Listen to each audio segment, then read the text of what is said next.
Salut à tout le monde. Donc, dans cette vidéo, je vais vous corriger ce devoir sur les calculs des nombres complexes.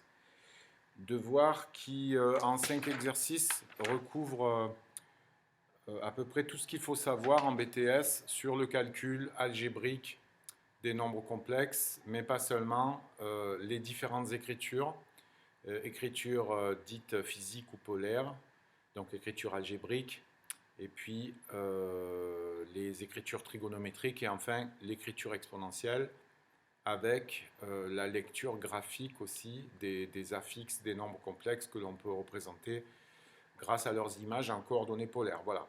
Donc ce devoir recensait à peu près tout ce qu'il faut savoir et on va établir ensemble la correction. Donc je vous projette l'énoncé. Ça a commencé avec un premier exercice où la consigne est de calculer les formes algébriques des nombres complexes. Donc là, il s'agit d'un calcul algébrique traditionnel avec des développements et le jeu de la multiplication sur l'addition et la soustraction. Donc allons-y, vous avez ici deux nombres complexes qui sont multipliés entre eux, donc 2 moins 3j fois 5 plus 2j. On va développer tout simplement le premier nombre complexe sur le deuxième en appliquant les règles de multiplication algébrique. Donc 2 fois 5 ici va vous donner 10. 2 fois 2j va donner 4j. Moins 3j fois 5 va donner moins 15j. Et enfin, vous savez que la difficulté réside toujours sur les derniers termes parce qu'il y a la présence du j avec la spécificité que ce nombre complexe fait que j au carré égale moins 1. Donc j'ai moins 3 fois 2 qui va donner moins 6, que je retiens dans ma tête, moins 6. Mais j'ai j fois j qui va faire j au carré. Et comme j au carré fait moins 1, ben moins 6 va se transformer en plus 6. Et donc ici, j'ai un calcul qui me donne plus 6. Maintenant, je joue au jeu des deux familles. Je rassemble les parties réelles et les parties imaginaires. Et donc, j'obtiens 10 plus 6 égale 16 pour la partie réelle. 4j moins 15j égale moins 11j. Voilà pour la partie imaginaire. Et voilà l'écriture algébrique de mon nombre complexe au final. Ici, passons à l'exercice 2, à la question 2. Donc ici, on a un carré, donc on va utiliser une identité remarquable. Identité remarquable donc de la forme a moins b au carré qui donne a au carré moins 2ab plus b au carré que je vais identifier ici en utilisant le fait que A vaut 3 et que B vaut 5J. Voilà, j'ai plus qu'à appliquer ma formule maintenant. Si A vaut 3 et B vaut 5J, j'ai A au carré qui va donc donner 3 au carré. Ce que l'on appelle le double produit va donner moins 2 fois 3 fois 5J. Je n'ai pas à considérer le signe moins dans B, puisque le signe moins est déjà géré par la formule. Et enfin, je termine avec mon 5j au carré. Voilà pour l'interprétation de ma formule d'identité remarquable. Maintenant, je finalise le calcul. 3 au carré fait 9. Moins 2 fois 3, 6. 6 fois 5, 30. Donc j'ai moins 30j. Et 5j au carré donne 5 au carré fois j au carré. 5 au carré fait 25 et j au carré fait moins 1, donc moins 25. Et le résultat final fait donc moins 25 plus 9 qui donne moins 16 et j'ai moins 30j qui est tout seul et qui le reste. Voilà pour ce calcul-là. Et j'ai terminé avec cette ligne 2. Je vais passer maintenant à la ligne 3. Ici, on a une division de nombres complexes. Alors, Comme tout le monde sait, il s'agit d'une technique qui est assez bien ficelée. L'idée est de se débarrasser de la partie complexe du dénominateur de cette fraction. Or, on utilise quelque chose qui marche à coup sûr, c'est-à-dire que l'on va multiplier le dénominateur de la fraction par le conjugué du nombre complexe. Ce conjugué, ici, en l'occurrence, c'est le conjugué de ce dénominateur. Et donc, je vais multiplier la fraction, le numérateur et le dénominateur, par le conjugué de ce nombre complexe qui, ici, est 1 plus 3j. Donc, vous savez qu'on est obligé, lorsqu'on fait une opération, de reporter l'opération que l'on fait sur le dénominateur, sur le numérateur aussi, parce que sinon, tout simplement, on change la nature de la fraction, ce qu'on n'a pas le droit de faire. Donc, si je multiplie le dénominateur par 1 plus 3j, je multiplie aussi le numérateur par 1 plus 3j. De cette façon, j'ai multiplié par 1 sur 3j sur 1 plus 3j, donc en fait, je n'ai rien fait. Et donc, je n'ai pas touché à la réalité de la fraction. Alors, le dénominateur va être un calcul automatique. Pourquoi? Parce que va fournir un calcul automatique, parce que tout simplement, on a un résultat qui dit que lorsque je multiplie z par son conjugué, j'obtiens directement le module de z au carré. Donc ici, je n'ai pas de développement à faire pour calculer le nouveau dénominateur. Je vais juste appliquer le fait qu'un nombre complexe multiplié par son conjugué donne son module au carré. C'est-à-dire tout simplement ici, je peux directement écrire que le résultat va donner le module de ces nombres complexes au carré, donne 1 au carré plus 3 au carré. Voilà. Quant au numérateur, bien sûr, je suis obligé de faire le développement traditionnel, comme j'ai fait dans l'exercice 1. Donc 4 fois 1 égale 4. 4 fois 3j égale 12j. Moins j fois 1 égale moins j.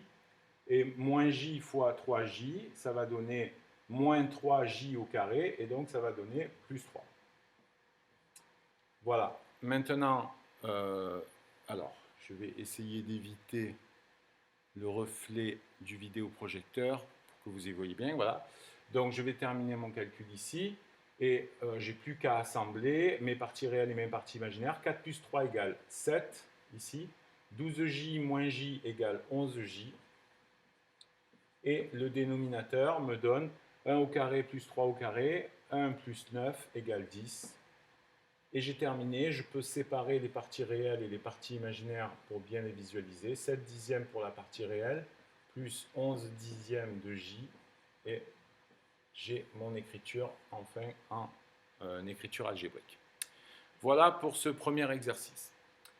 Pour l'exercice numéro 2, écrire les nombres complexes suivants sous la forme algébrique, eh bien, donc on doit faire l'opération inverse.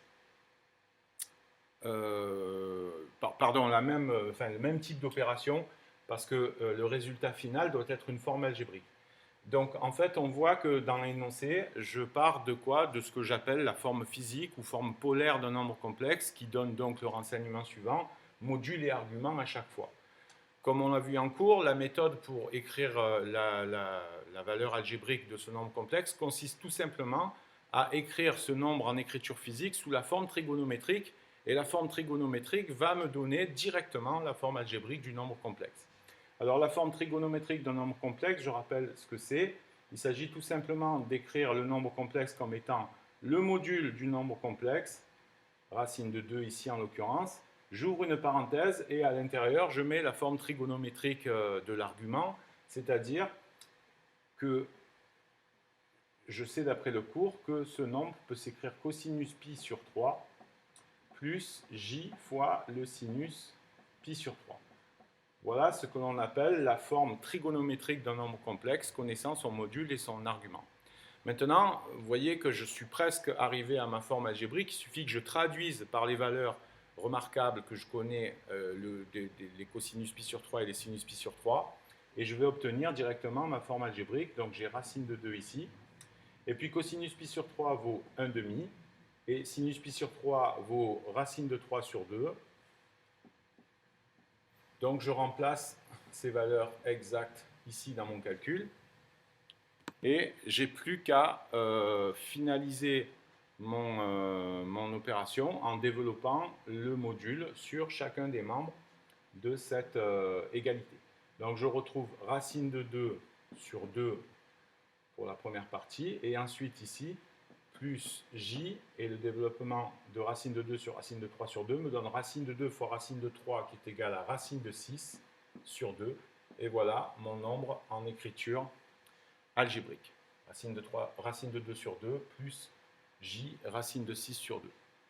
Donc j'ai qu'à appliquer exactement la même méthode sur les deux autres nombres complexes, ce qui va donner ici 3 racine de 3 facteur 2 cosinus moins pi sur 6 plus j sinus moins pi sur 6. Et donc ici, je remplace maintenant mes valeurs de cosinus moins pi sur 6. Alors, cosinus moins pi sur 6 va donner un nombre qui vaut cosinus moins pi sur 6. Cosinus moins pi sur 6, ça donne, je réfléchis aussi, racine de 3 sur 2 pour le cosinus. Et le sinus de moins pi sur 6 donne moins 1,5, donc moins j facteur de 1,5. Et au final, donc 3 racines de 3 fois racine de 3 sur 2, ça fait 3 fois 3, 9 sur 2, donc 9,5 pour la partie réelle. Et ici, je vais obtenir moins 3 racines de 3 sur 2, moins j, 3 racines de 3 sur 2, 3 racines de 3 sur 2 étant la partie imaginaire. Voilà. Je vais aller un peu plus vite pour le deuxième calcul. En fait, on peut même aller très très vite puisque Z6 est un nombre complexe d'argument 3pi sur 2. Ça veut dire qu'en fait, ce nombre complexe, son image, est placée sur l'axe des imaginaires purs et dans la partie négative des axes des imaginaires purs. Donc je sais que Z6 sera un imaginaire pur de module racine de 5 et d'argument 3pi sur 2, c'est-à-dire qu'il sera un imaginaire pur avec une partie imaginaire qui sera négative, et donc je peux directement écrire que Z6 c'est moins racine de 5 fois j tout simplement. Donc si tout ce que je viens de vous expliquer a été un peu vite, vous appliquez la méthode traditionnelle, d'accord, que je viens d'expliquer ici, c'est-à-dire vous mettez racine de 5 fois le cosinus de 3pi sur 2, cosinus de 3pi sur 2, eh bien, qui vaut 0, et le sinus de 3pi sur 2 qui vaut moins 1, donc ça vous fait racine de 5 fois 0 moins j égale moins racine de 5j, et j'en ai terminé avec ces deux premiers exercices. Poursuivons donc désormais avec l'exercice 3.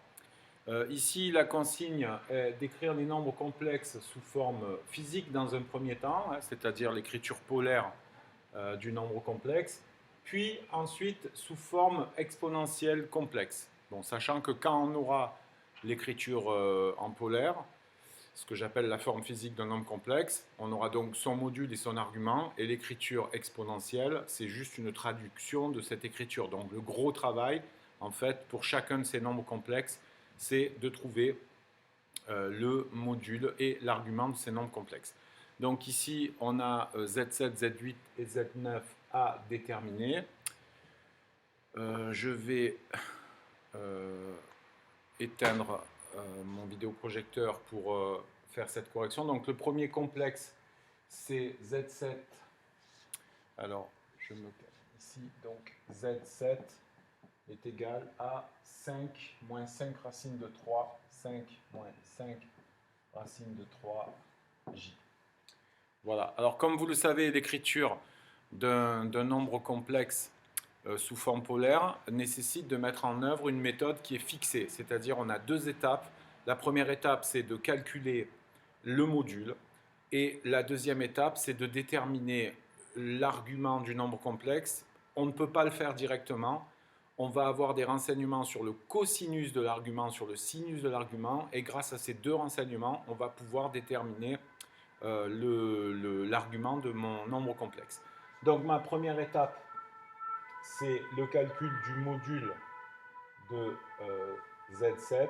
Donc le calcul du module se fait par la formule racine de la partie réelle au carré plus la partie imaginaire au carré, ce qui me donne donc la racine de 5 au carré plus moins 5 racine de 3 au carré.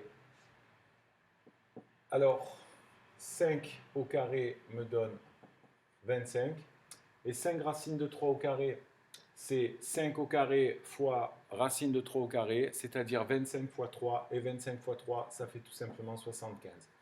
Donc, le module est égal à racine de 100, et racine de 100, ça fait 10. Voilà pour le module de mon nombre complexe. Maintenant, passons à l'argument. L'argument θ, si je considère que ce nombre complexe donc, a pour module Z7 et un argument que je vais appeler θ7, eh bien, je vais pouvoir déterminer θ7 grâce aux formules d'échange entre les formes algébriques et les formes trigonométriques qui me disent que le cosinus de mon argument θ7 est donné par la division de la partie réelle de mon nombre complexe divisé par par le module de mon nombre complexe, c'est-à-dire ici en l'occurrence 5 sur 10 égale donc 1 demi. Et on reconnaît donc θ7 comme étant un angle qui va appartenir à la famille des pi sur 3, parce que vous savez que la famille des pi sur 3 offre des cosinus égaux à 1 demi ou à moins 1 demi. Pour déterminer très exactement l'angle θ7, je vais étudier son sinus, donc sinus θ7. Alors là, attention de ne pas oublier le signe lorsque je reporte ma formule qui dit que c'est partie imaginaire sur module, c'est-à-dire ici moins 5 racine de 3 divisé donc par 10, le module de mon nombre complexe. Et une petite simplification élémentaire me montre que le résultat est moins racine de 3 sur 2. Donc j'obtiens un argument θ7 dont le cosinus vaut 1 demi, dont le sinus vaut moins racine de 3 sur 2. C'est donc un membre de la famille des pi sur 6 avec un sinus négatif. Il est dans le cadran donc sud-est. Et donc cela me détermine tout simplement que θ7 est égal à moins pi sur 3 modulo de pi. Mais comme on travaille en règle générale avec les mesures principales des angles, je peux annoncer le résultat moins pi sur 3. Dès lors, j'ai terminé. Je sais maintenant que Z7 peut s'écrire sous forme physique ou polaire de la forme donc module 10 argument moins pi sur 3. Et puis quand j'ai la forme physique, quand j'ai le module et l'argument, la forme exponentielle, c'est réglé. Il n'y a rien d'autre à faire que de réécrire la définition de la notation de l'écriture exponentielle d'un nombre complexe, c'est-à-dire tout simplement le module 10 fois l'exponentielle complexe avec l'argument, donc E moins J pi sur 3. Et voilà l'écriture exponentielle de mon nombre complexe. Voilà pour ce premier exercice. Je vais maintenant effacer et recommencer exactement la même technique pour mon deuxième calcul qui considérait Z8 qui était égal à 2 racines de 7 moins 2 racines de 7 fois J. Donc là, tout de suite, on voit qu'on a une partie réelle qui est identique à un signe près à la partie imaginaire. Donc ça veut dire que le point image va être sur une diagonale. Donc il est clair que l'argument de ce nombre complexe appartiendra à la famille des pi sur 4. Hein. Maintenant, on va voir ça dans le détail. Donc j'applique exactement la même méthode. Je vais premièrement, donc, ce nombre complexe, ma mission, c'est de l'écrire comme étant le couple module de Z8 et un argument que je vais appeler θ8 ici. Donc je vais maintenant calculer le module exactement de la même façon que tout à l'heure. Donc le module de Z8 est égal à la racine carrée de 2 racines de 7 au carré plus moins 2 racines de 7 au carré. Formule du module. Bien, 2 racines de 7 au carré, c'est 2 au carré fois racine de 7 au carré. 2 au carré donne 4, racine de 7 au carré donne 7, donc 4 fois 7 égale 28. Donc j'ai 28, et puis ici c'est le même calcul, donc 28 à nouveau, et 28 plus 28 égale 56. J'ai donc un module qui est égal à racine de 56. Alors tout de suite, je peux utiliser, bien entendu, le petit renseignement qui est donné dans l'énoncé, qui vous fait remarquer que racine de 56, c'est 2 racines de 7 fois racine de 2. Mais si je n'ai pas ce renseignement-là, il est bon de savoir décomposer racine de 56 en éléments, en facteurs premiers, de façon à faire émerger les carrés dans l'écriture de 56 et à pouvoir simplifier ce radical. Donc je vais le faire ici pour vous montrer. Donc la technique est assez simple, hein. Je vais essayer de diviser 56 par tous les nombres premiers, en commençant par 2, pour voir sa décomposition. Donc 56, je peux diviser par 2 et je trouve 28. Je regarde si je peux encore diviser 28 par 2. Oui, puisque 28 c'est 2 fois 14. Donc 28, je le divise par 2 à nouveau, ça me donne 14. Est-ce que je peux encore diviser 14 par 2? Oui, parce que 14 est un nombre pair et je trouve 7. Bien sûr, 7 n'est plus divisible par 2, donc je vais chercher à savoir s'il est divisible par les nombres premiers successifs, c'est-à-dire 2, donc 3, 5, 7, 11, 13, etc. Et je m'arrêterai quand je ne pourrai plus faire de division. Ici, bien sûr, 7 n'est divisible que par lui-même, par 7. Donc j'écris 7 et mon algorithme s'arrête quand je trouve 1 ici, ce qui est le cas. Donc quel est le résumé de la situation? Cette petite décomposition me montre que 56 est égal à 2 au cube fois 7. Mais moi, ce qui m'intéresse, c'est de faire émerger des carrés. Donc je ne vais pas écrire 2 au cube, je vais écrire que c'est 2 au carré fois 2 fois 7.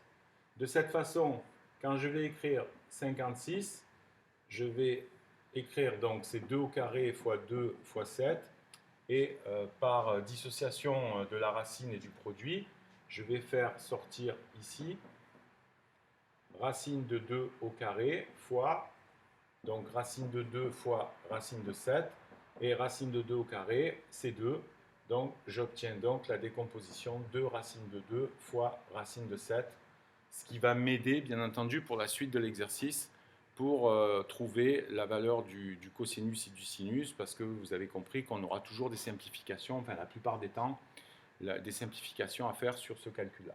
Donc faisons maintenant la deuxième étape, et je vais donc déterminer le cosinus de θ8 et le sinus de θ8. Toujours avec la même méthode, bien sûr. Je vais prendre la formule qui me dit que cosinus θ8, c'est partie réelle du nombre complexe, c'est-à-dire 2 racines de 7, divisé par le module. Et bien sûr, là, je vais mettre directement la forme décomposée du module, c'est-à-dire 2 racines de 2 fois racine de 7. De cette façon, les racines de 7 se simplifient, le 2 se simplifie, et je trouve 1 sur racine de 2 pour le cosinus, qui, comme tout le monde le sait, est égal à racine de 2 sur 2. Donc pour le sinus, je vais avoir le même type de calcul avec un signe moins. Donc moins 2 racine de 7 sur 2 racine de 2 fois racine de 7. Et là, je vais aller plus vite. Je trouve directement moins racine de 2 sur 2. Donc je trouve donc, comme je m'y attendais, bien entendu, comme je le savais depuis le début, un membre de la famille des pi sur 4.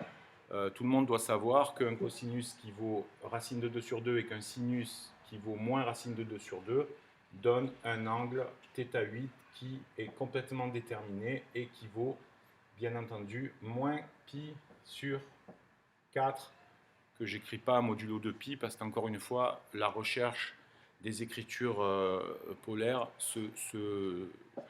se forme dans le cadre d'un angle en mesure principale, donc on n'a pas besoin de préciser ici. Cet argument vaut donc moins pi sur 4. Donc, j'ai terminé.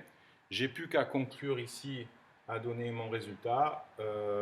J'écris la conclusion ici.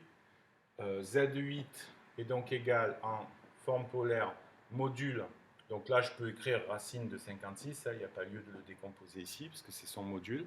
Et puis son argument, c'est moins pi sur 4. Et donc, j'ai directement l'écriture exponentielle de mon nombre complexe, racine de 56 pour le module, fois exponentielle de moins j pi sur 4, et j'ai terminé avec cet exercice. Voilà, alors passons rapidement au troisième. Je dis rapidement parce que les choses vont aller très vite.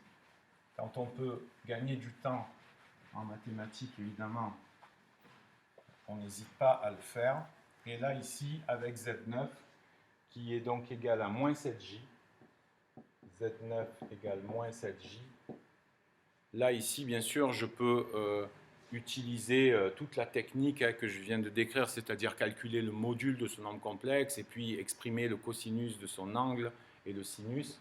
Mais en réalité, ici, je vais avoir directement la lecture du module et je vais avoir directement la lecture de l'argument θ9, juste en observant que ce nombre complexe est ce que l'on appelle un imaginaire pur, et un imaginaire pur qui possède une partie imaginaire qui est négative. C'est-à-dire que on peut directement voir que ce nombre complexe, son image est ici à l'ordonnée moins 7, donc point de coordonnée 0, moins 7. Le voici. Ça, le représentant de moins 7j est ici. Donc, quand on a un imaginaire pur, on voit tout de suite que son argument est égal à moins pi sur 2 et son module, qui est la distance à 0 de son image, on voit qu'elle est évidemment égale à 7. Donc, je peux directement écrire que ce nombre complexe, c'est module 7, argument moins pi sur 2. Et là, je n'ai pas besoin d'établir de longues formules coûteuses en temps, etc. Donc, j'ai son écriture exponentielle qui vient dans la foulée, 7 exponentielle de moins j pi sur 2. Et voilà pour cet exercice 3 de mise en écriture polaire et donc en écriture exponentielle d'un nombre complexe qui, à la base, est donné en écriture algébrique. C'est toujours la même méthode. Le calcul du module, le calcul du cosinus et du sinus, et on est OK, et ça marche à tous les coups. Il y a juste l'effort à faire de ne pas se tromper sur les calculs. Voilà, mais ça c'est toujours la même chose. Voilà, passons à l'exercice suivant. Voilà, on passe à l'exercice 4 de cette fiche d'exercice, de ce devoir. Donc ici, on doit déterminer, grâce à un dessin, grâce à un positionnement de points dans le repère, les coordonnées polaires d'un point et qui vont donner la forme physique du nombre complexe, donc c'est-à-dire module argument et donc éventuellement sa forme exponentielle si j'ai envie. Donc ma mission ici, c'est j'ai un point A, un point B, un point C, c'est donc de trouver les éléments caractéristiques de ce que l'on appelle leurs affixes, c'est-à-dire les nombres complexes qui les représentent dans l'univers des nombres complexes. Donc le premier nombre complexe que je vais déterminer, c'est ZA. Donc ZA, je vais le déterminer ici sous forme polaire, non pas sous forme algébrique. Je pourrais le déterminer sous forme algébrique ici, parce que j'ai directement ses coordonnées. Donc je sais que c'est moins 2 plus 2j. Mais ce qui m'intéresse ici, c'est sa forme polaire. Donc il faut que je trouve son module et que je trouve son argument. Et pour ça, je vais m'aider des caractéristiques du schéma qui m'indique par exemple très clairement qu'ici, le point A se trouve sur un cercle dont le rayon n'est pas complètement déterminé, il est entre 2 et 3. Et donc, je ne peux pas me reposer directement sur la lecture de ce rayon, il faut que j'affine un petit peu mon observation. parce qu'il n'est pas question de dire évidemment que ce rayon fait 2,8 par exemple, hein, il faut qu'on donne des mesures exactes. Donc l'observation me montre malgré tout que ce cercle ici et ce point A passe par donc un point dont l'abscisse vaut moins 2 et dont l'ordonnée vaut 2. C'est-à-dire qu'ici, très concrètement, cette distance OA qui est le module de mon nombre complexe est donc le rayon, la diagonale d'un carré qui mesure 2 unités de côté. Or, on sait pertinemment trouver la diagonale d'un carré de côté A, puisque le théorème de Pythagore vous dit que pour tout carré de côté petit a, eh bien, la diagonale va mesurer a fois racine de 2. Ça, c'est le théorème de Pythagore, vous pouvez le redémontrer très facilement. Et donc ici, cela signifie que cette distance OA, je la connais, elle fait tout simplement 2 fois racine de 2, puisque j'ai un carré de côté 2. Donc j'ai directement le module de mon nombre complexe qui vaut donc 2 racine de 2. Quant à l'argument, on voit bien sûr que A appartient à ce que l'on appelle la deuxième diagonale du plan, qui est repérée bien sûr par les diagonales. Voici la première diagonale du plan qui fait un angle de pi sur 4 avec l'axe des abscisses. Donc cette deuxième diagonale du plan fait un angle de mesure 3 pi sur 4 que je peux donc lire directement. Et j'ai terminé ma recherche pour mon premier nombre complexe. ZA a pour module 2 racine de 2 et pour argument 3 pi sur 4. Voilà. Je passe à ZB maintenant. ZB, alors j'observe la position de B. Et je vois que B est sur le cercle qui est clairement de rayon 4. Cela signifie que la distance OB est égale à 4 et donc que le module de ZB est 4 et j'en ai terminé pour le calcul du module. Maintenant, l'argument. Alors l'argument nécessite une petite observation. Je vais trouver l'argument de B en observant son cosinus et son sinus.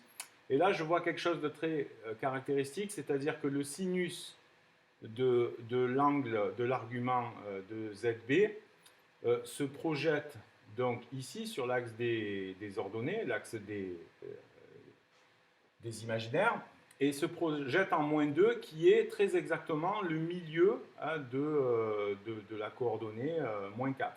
C'est-à-dire qu'ici, j'ai très clairement un sinus de mon argument θB qui vaut moins 1,5 puisqu'il vaut la moitié du rayon dans le côté négatif de l'axe des ordonnées. Donc un sinus qui vaut moins 1,5, je sais tout de suite que je suis sur la famille des pi sur 6.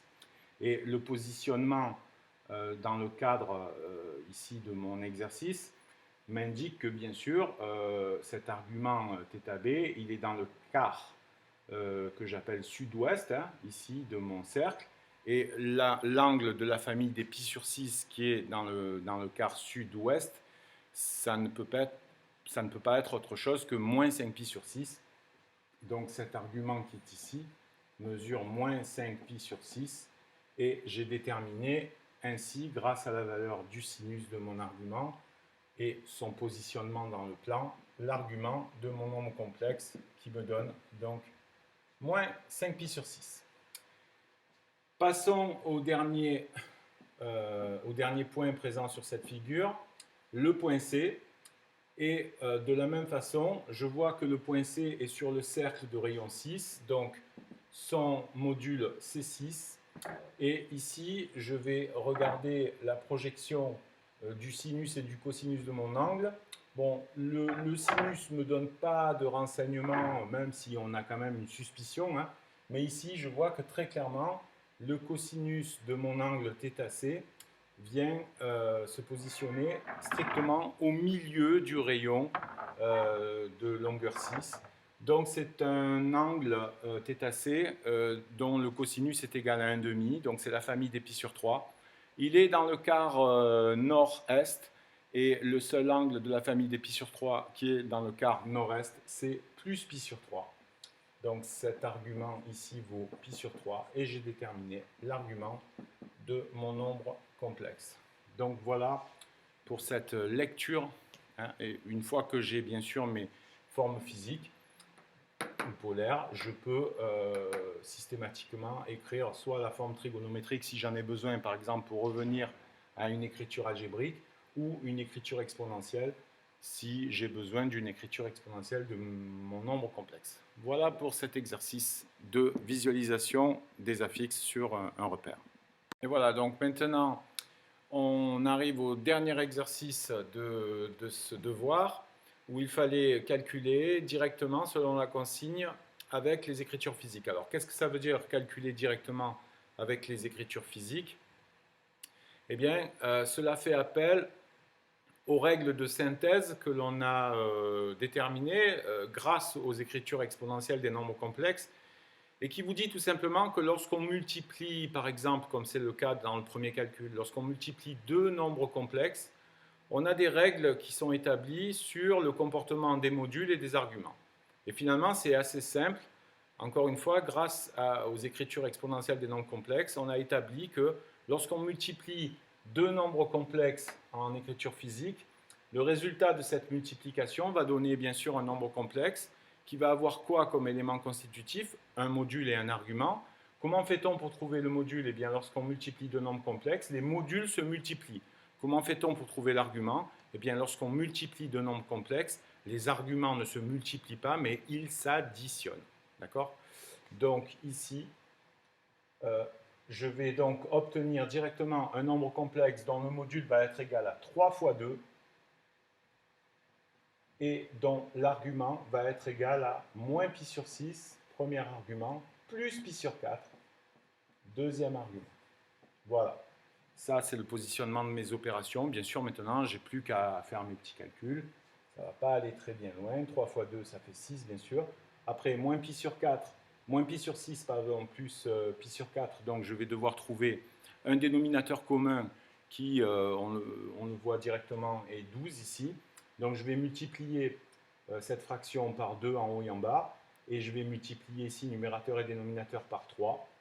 Ce qui va me donner donc un angle qui va avoir 12 comme dénominateur, et puis ça je le multiplie donc par 2, ça fait moins 2pi, ça par 3, ça fait 3pi, et moins 2pi plus 3pi, ça fait un seul pi, et donc j'ai un argument qui vaut pi sur 12, et voilà mon calcul direct avec mon écriture physique. Pour le deuxième calcul, c'est le même type de règle, bien sûr, mais là ça concerne la division. Alors que dit le cours? Il dit que lorsqu'on divise deux nombres complexes, on obtient un nombre complexe dont le module est la division des modules et dont l'argument est la soustraction des arguments avec argument du numérateur moins argument du dénominateur. Donc ici, je vais obtenir un nombre complexe dont le module est 6 divisé par 2 et dont l'argument est pi sur 2 moins pi sur 3. Et il me reste, comme précédemment, à finir mon calcul. 6 divisé par 2 égale 3. Et puis ici, j'ai donc pi sur 2 plus pi sur 3. Je vais mettre ceci sous le même dénominateur. Il est clair que ce dénominateur commun va être 6. C'est-à-dire qu'ici, il faut que je multiplie par 3 en haut et en bas. Ici, je multiplie par 2 en haut et en bas. Donc je vais avoir 3pi plus 2pi sur 6 égale 5pi sur 6. Voilà mon argument, 5pi sur 6. Et j'ai terminé mon calcul direct. Enfin, l'élévation à la puissance. Le cours dit que lorsqu'on a un nombre complexe sous forme physique élevé à la puissance n, eh bien le module prend la puissance n et l'argument est multiplié par n. Ici, on a un carré, donc je vais obtenir un nombre complexe dont le module est 5 au carré et dont l'argument est 5 fois l'argument du nombre complexe de départ. Je termine mon calcul, 5 au carré donne 25, et ici je vais obtenir moins 5pi sur 4 en termes d'argument. Bon, moins 5pi sur 4 n'est pas une mesure principale, puisque La valeur numérique du numérateur, sans compter le pi, est plus grande hein, que celle du dénominateur. Donc j'ai une fraction de pi qui est supérieure à 1 en valeur absolue. Donc je vais rectifier ceci pour mettre cet angle en valeur en mesure principale. Et donc moins 5 pi sur 4, vous pourrez constater que c'est égal à 3 pi sur 4 en mesure principale sans aucun problème. Et voilà donc les calculs réalisés sur ces écritures physiques en calcul direct. Ce qui vient terminer ce devoir, cette fiche d'exercice sur les calculs des nombres complexes. Voilà, c'est un peu tout ce qu'on doit savoir faire et manipuler et être à l'aise hein, sur les nombres complexes pour plus avoir de problèmes dans tout le travail que l'on va faire en mathématiques et surtout en sciences physiques qui utilisent, comme vous le savez, beaucoup les complexes pour modéliser des champs opératoires, des expériences, des signaux, voilà, et quantité de choses. Voilà, merci beaucoup. On passe à la suite.